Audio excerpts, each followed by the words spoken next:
Fala nação, uma boa quinta-feira. Estou aqui trazendo mais um vídeo no canal com essas últimas informações e repercussão na mídia desse empate do Flamengo no Maracanã contra a equipe do Internacional. Estou trazendo um corte com essas últimas informações desse início de temporada do Flamengo muito ruim. Se inscreva no canal, deixe seu like, se quiser deixar a opinião de vocês aí nos comentários.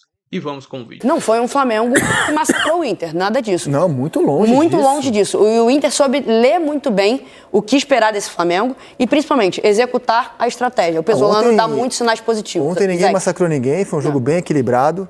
A torcida do Inter, no fim, aplaudiu bastante o time, na arquibancada, bastante o time.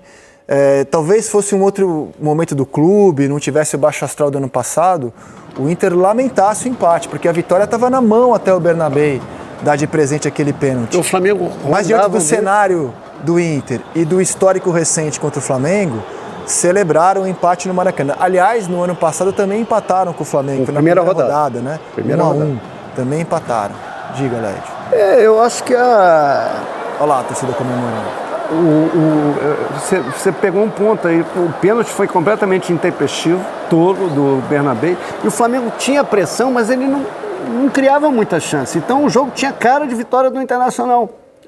Pela boa atuação do Inter, pela organização defensiva, o Inter está organizado defensivamente, é bom pontuar isso. E o Flamengo não achava espaço. E o Flamengo, muitos jogadores, você via que não está bem fisicamente. Quando o Samuel Lino entrou, você vê esse jogador não está pronto. O Léo, que é um zagueiraço, o Léo Ortiz, não está bem. O Paquetá ainda está tentando se recuperar. O Arrascaeta, você vê que ainda está... O gol do Inter sai de uma bobeira do pé do Paquetá. O Arrascaeta só foi começar a arrancar a partir da segunda rodada do Brasileiro contra o Vitória. Até o jogo com o Vitória... Que ganhou no último minuto. Com o gol dele. Até o jogo com o Vitória, que deve ter sido em maio, não lembro agora. Eu comentei esse jogo e ainda assim não estava jogando. Não, ele resolveu um jogo que ele não estava... A partir dali ele começou a desandar, fazer gol e engrenar. Então o Arrasca na temporada passada só foi engrenar mesmo meses depois de a temporada começar. Nessa ele de novo começa o ano abaixo, como aliás, como vocês já destacaram, quase todo mundo aqui no futebol brasileiro. Pedro ficou no banco, jogou Bruno Henrique de centroavante, Pedro voltou no intervalo. Vamos ver como é que o Felipe trabalhou o elenco? O Flamengo fez mudanças em relação ao time que havia iniciado contra o Corinthians. A gente começa mostrando o time contra o Corinthians e aí vai para as mudanças que o Felipe fez na escalação inicial ontem. Esse é o time do Corinthians. Vai um pouco mais devagar, diretor, por favor. Então, contra o Corinthians, ele começou com Rossi, Varela, depois ontem entrou o Royal, aí Léo Ortiz, Léo Pereira e Alexandro, né, a defesa titular do Flamengo. Meio campo tinha Pulgar, Jorginho, Plata, Arrascaeta, Carrascal e Pedro. Ele mudou o ataque todo ontem. Aí contra o Corinthians ele mexeu tudo. Na defesa colocou o Emerson Royal, colocou o De La Cruz no meio campo, colocou o Cebolinha e o Bruno Henrique para começar o jogo. Tentou oxigenar o time, mas assim, não funcionou. Aí no intervalo ele tirou o Emerson Royal, que de novo jogou mal. Mal. O Flamengo investiu 9 milhões de euros. Não está com a menor paciência com ele.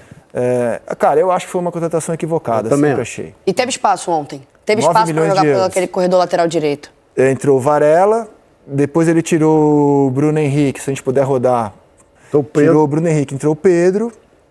Aí, com 19, tirou o ansioso, como destacou o Eric Faria na transmissão do Premier. Muito ansioso, né? O Paquetá. Entrou o Carrascal, melhorou o time o Carrascal. Tirou o Cebolinha, colocou o Samuel Lino e mais pra frente tirou o De La Cruz e entrou o Everton Araújo. Mesmo trocando um monte de jogador, mesmo com tantos nomes, a coisa não andou.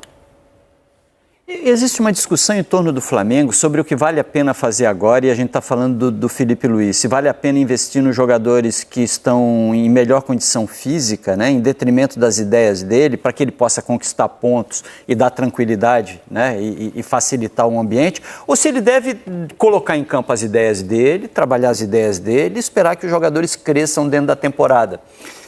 O risco é você ver o que está acontecendo com o Arrascaeta. O Arrascaeta vai crescer dentro da temporada, mas ele não vai te dar resultado agora. Né? A estrutura de zaga do Flamengo, com a proteção que tem agora, talvez precisasse investir em jogadores com um pouquinho mais de vigor, e aí a gente discute Vitão ou outro tipo de possibilidade. É o mais vigoroso ou é o mais talentoso? É o equilíbrio entre isso tudo ou são as ideias do treinador? É o que o torcedor do Flamengo está discutindo agora em torno do Felipe Luiz, porque no final é tudo resultado. Pois é, e sábado tem jogo decisivo contra o Sampaio Corrêa. Aí, que time vai? Porque na terça, o Flamengo joga na terça contra o Vitória, no Barradão. É terça. Então, não tem tanto período assim de recuperação. Vamos concordar que você... Eu concordo, já até sei que você vai falar. Um time reserva deveria ser suficiente para derrotar o Sampaio Corrêa sábado. Pois é. Deveria ser. Eu também, não. O difícil é você saber quem é o time reserva, né? Sim. É capaz de ele botar um time em campo e a gente dizer, pô, tá botando. Eu acho que é o que ele vai fazer. Entendeu? Com um ou outro titular, talvez. Ele vai com um time misto para esse jogo. Que também deveria ser mais do que suficiente para bater o Sampaio Corrêa. Everton Araújo deve jogar esse jogo. Deve jogar. Ele tá indo com o time misto todo jogo. Talvez o Nico. E, por exemplo, a gente adora comentar a torcida, né? Ah, pode vaiar, não pode vaiar. Se não derrota o Sampaio Corrêa... Pode vaiar. Pelo amor de Deus, né?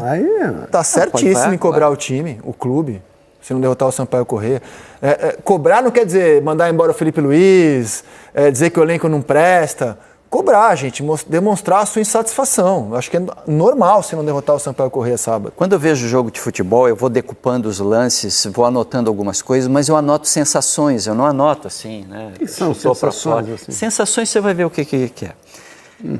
O diário do Lino. Não, eu vou anotando, eu vou fazendo as anotações dentro da partida e puxando coisas assim. Por exemplo, tem um momento em que o Royal erra no centro do campo, isso dentro do primeiro tempo, o Carboneiro aos 16 minutos vai definir a primeira do Internacional. O Maracanã vai. É quando a gente percebe o nível de paciência que está o torcedor do Flamengo. Aos 16 minutos, tem a ver com o Royal? Sim, mas tem a ver com o todo. Vaia. Acaba o primeiro tempo, o torcedor do Flamengo vaia. A sensação que a gente tem é de que o torcedor do Flamengo está implorando para que alguma coisa aconteça, tentando puxar algum tipo de reação dos jogadores, de treinador, de sei lá quem, mas os jogadores não estão conseguindo dar conta. Mas nesse momento em que há muita comparação com a torcida do Corinthians, por aquilo que a gente viu no Mané Garrincha, eu queria dizer que cada torcida tem o seu jeito. Aliás, se elas fossem todas iguais, seria muito chato o futebol brasileiro. Então, que bom que cada torcida tem seu jeito. A do Corinthians tem o jeito dela, cara. Ela não vai o time durante o jogo, depois ela enlouquece, se for o caso, né? Ela, até com violência, muitas vezes, ao longo da sua história. Mas ela criou essa cultura de durante o jogo não vaiar. A do Flamengo é diferente, cara. Qual que é certo e qual que é errado? Não tem, cada uma é do seu jeito. Então, assim, eu vejo muita gente hoje querendo comentar a torcida, o lado... Turma do Amendoim, Cri-Cri do Palmeiras, esse lado... Essa personalidade das torcidas também levaram os clubes a serem o que eles são. O Flamengo hoje também é o que é porque convive com esse ambiente de cobrança, que para muita gente é insana, mas é da cultura do clube, cara. Então, assim, eu acho que querer comentar ou recriminar vai cobrança de torcida, eu acho que é uma roubada. Cada torcida reage do seu jeito, é do seu jeito. A gente acabou de falar de negócios de 40 milhões, 41 milhões, 25 milhões... Tem que ter cobrança, cara. As pessoas querem resultado. Foram ao jogo, pagaram ingresso caro pra caramba. Pô, cara, faz o que você... Não cometendo crime, claro. Faz o que você quiser no estádio. Sempre foi assim. Isso não é uma coisa do novo século, do novo futebol. Nos anos 60 era assim, nos anos 70, nos anos 90. Olha que eu sou velho, eu vivi essas décadas todas, nos anos 60. 60 nem tanto.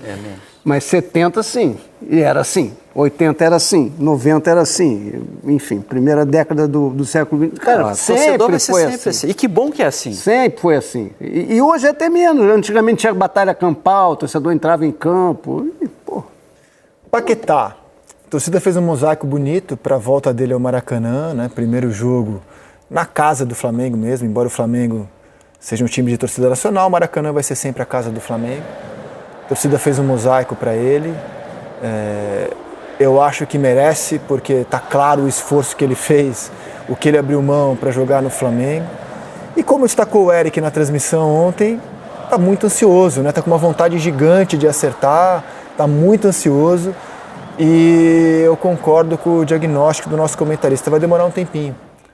Até, por mais que ele esteja em meio de temporada, ao contrário dos nossos que estão no começo aqui do futebol sul-americano, acho que vai demorar um tempinho ainda para o Flamengo encaixá-lo na melhor posição, ainda vai ter alguns testes. Por isso que eu acho que ele deveria jogar contra o Sampaio Corrêa. Esse é um jogador que deveria jogar contra o Sampaio Corrêa. Para ir soltando, entendeu? Para ir...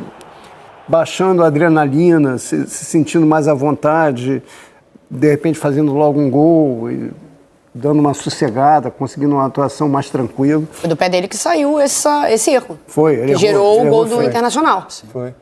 Eu concordo com o Eric, eu acho que o Paquetá está um pouco ansioso e ontem a nossa reportagem, sempre muito atenta, falou que o Paquetá, em algum momento da partida, ainda no primeiro tempo, ele se aproxima do Felipe Luiz e fala: eu vou jogar por dentro. Eu vou jogar por dentro. Porque o Paquetá ele começa o jogo um pouco mais aberto pelo lado direito e ele fala que vai jogar por dentro para tentar fazer essa flutuação. A gente viu algumas variações do Arrascaeta saindo para buscar esse jogo, né? O Paquetá também sendo esse cara mais centralizado. Mas acho que nessa busca ainda pelo posicionamento ideal, claro, o Paquetá, pelo dinheiro da forma que chega, ele chega para ser titular nesse time do Flamengo. Mas teve o gol perdido, né, na Supercopa no final de semana, né, aquele gol debaixo da trave que ele chuta por cima do travessão, e no jogo de ontem acaba dando um vacilo cabal, que é o vacilo que gera justamente ansiedade. O gol do Internacional. O bote do Léo Ortiz também é ansiedade pura, né? Ele vai passar deslizando daqui a pouco aqui. Esse não tá bem, cara. Não, mas aquilo ali é ansiedade, sabe por quê? Tempo de bola. Não, porque ele quis provar que ele tem velocidade, que ele tem explosão, né? que ele corre, eu vou atrás do cara, quando ele dá o bote, ele desliza, já era, cara. Não vou discutir a qualidade do Léo Ortiz, óbvio que ele é excelente zagueiro. Foi mal contra o Fluminense, foi mal contra o São Paulo, foi mal contra o Corinthians e foi mal ontem de novo. Quarto jogo ruim dele. Ele é o melhor dos 5 zagueiros do Flamengo, na minha opinião. Você colocar Tecnicamente falando? Tecnicamente falando, eu acho. Ele tem saída de bola, ele tem posicionamento, ele tem visão de jogo, ele arma, ele desarma, é razoável ou bom pelo alto. Eu acho ele um excelente jogador, mas todo excelente jogador pode... Ele é o mais técnico. Nossa, que deslizada feia. Por quê? Por ansiedade. Porque ele quis correr atrás do Borré desesperadamente e ele não precisava bloquear o chute daquele jeito, ele tinha que Ele é claramente o preferido do Felipe Luiz, né? É o mais técnico. Porque ao abrir mão, por exemplo, o titular era o Fabrício Bruno antes do Felipe. O Léo Ortiz jogava de volante com o Tite. O Felipe assume logo no primeiro jogo. O Léo Ortiz, na zaga, barrou o Fabrício Bruno percebeu, foi embora. Ele é claramente o preferido do Felipe. É que eu acho que os 4 são muito bons. Não, são. São muito bons. O Danilo, quando jogou também, sempre foi impecável, né? E o Léo Pereira foi o melhor zagueiro para mim do time no ano passado. É o que eu ia acabar de falar. O melhor zagueiro do Flamengo em 2025 foi o Léo Pereira. Também acho que foi. O Léo Ortiz também sofreu uma lesão ali naquela reta final, né? Não foi... Acabou ficando indisponível. Os 4 são muito bons. Sim. Os 4 são muito bons. E o Danilo veio e fez o que fez. Afirmo que o Léo Ortiz fez 4 jogos ruins, que eu vou colocar na conta do começo de temporada. Mas como começo de temporada já vale ponto, o Flamengo já deixou 5 pontos no Brasileiro, entendo também que o Felipe tenha que começar a trabalhar de acordo com isso. Né? Porque o Danilo também ainda está voltando, né? Ele só ficou no banco contra o Corinthians. Eu não sei quem está melhor. Provavelmente não está pronto. Eu não sei, só internamente eu saberia. Só entendo que é começo de temporada, mas como já vale ponto de Campeonato Brasileiro, não dá muito tempo de você ficar também esperando o tempo passar. Aliás, o Felipe falou sobre o Paquetá e sobre a atuação de ontem do Flamengo. Dá uma olhada. Ele pode jogar em todas as posições do ataque, ele encaixa muito bem nessa posição, ele tem muita chegada na área, profundidade, domina muito bem entre linhas, se gira, tem gol. Hoje teve, se eu não me engano, 2 possibilidades de fazer gol e se associa muito bem com o lateral, consegue jogar em toda a faixa do campo, fazer esse ida e volta que é uma posição muito exigente. Mas isso não quer dizer que ele só vai jogar ali, né? Ele vai também jogar, pode ser que ele jogue em outras posições. O mais importante é que é um jogador que é muito determinante, ele é muito diferente e você vê a qualidade que ele tem, mesmo não estando na sua melhor forma física, ele é um jogador que faz a diferença. Evidente, e hoje ficou muito evidente, por exemplo, que ainda falta muito da parte física, um pouco da parte física dos jogadores. Como eles não estão bem fisicamente ainda, da forma que eu espero que estejam, e eles estão acostumados a jogar, estão chegando 1 metro tarde, estão fazendo as coisas um pouquinho, chegando na pressão um pouco de forma atrasada, a bola está escapando um pouco do pé, e isso também vai ligado com o mental, com decisões erradas. Então a parte física, você cansa mais, você pensa pior, você toma decisões erradas, os jogadores ainda estão pegando. Pelo que eu conheço deles, ainda vai levar um pouquinho, mas a gente vai voltar.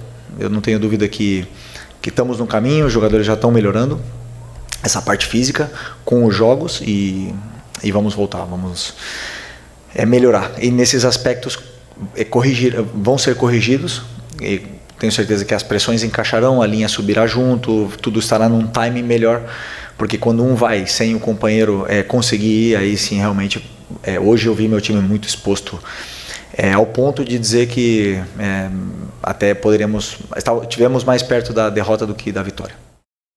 Análise sincera. Não, eu concordo com ele. Eu só acho o seguinte, eu acho que o Flamengo vai voltar, concordo com tudo que ele falou, só que ele usou muito toda hora, um pouco fora de forma. Eu acho que ele tem que usar, em vez de pouco, muito. O time está muito fora de forma.